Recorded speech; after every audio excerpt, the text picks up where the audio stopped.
Wewe ni porte parole wa mvuma ya Mzee Nyerere. Tulisha rekipere deja Katogota na Kamanyula. Swali yangu ni hii. Mara kwa mara tunarekiperema mingine, tunasikia siku 2 siku 3 bana tufukuza tena mwele mingine tulisha rekipere.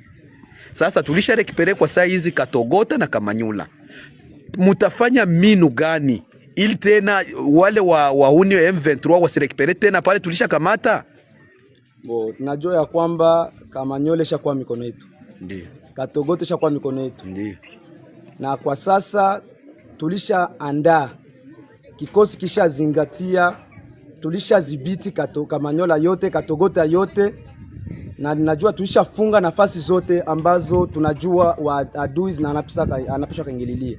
Na kwa sasa tunajua tunapotoka pale tunazingita pale pote ambapo serikali ama adui anapaswa kuingililia na kuchunga zile raia zinazopatikana pale. Na kwa sasa kuna raia ambaye, kuna kijana aliyesema ya kwamba tunafurahi kwa kuja yenu kwa sababu ni siku mrefu sana tuko mnyumba tunahangaika. Wana porte parole wali bapangia operation kama nyie ndio mko mnagombana Mitimbili kwa sababu mna brigade kule Mitimbili. Mambo ya Mitimbili iko namna gani? Mutaenda Mitimbili muache hii mlango ya RN5 puisque nasikia wanasema kikosi yenu itaenda Mitimbili, mtafanya namna gani? Tunajua ya kwamba walituafekte Mitimbili ndoko itaenda pigania.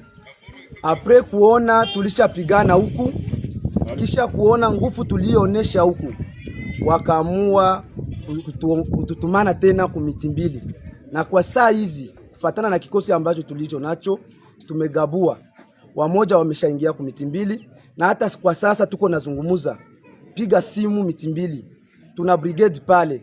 Kwa saa hizi ni vita, ni mabombe zeziko nalia, na sisi ndio tuko nagombana pale kwa ile Mitimbili. Nakushukuru bwana porte parole.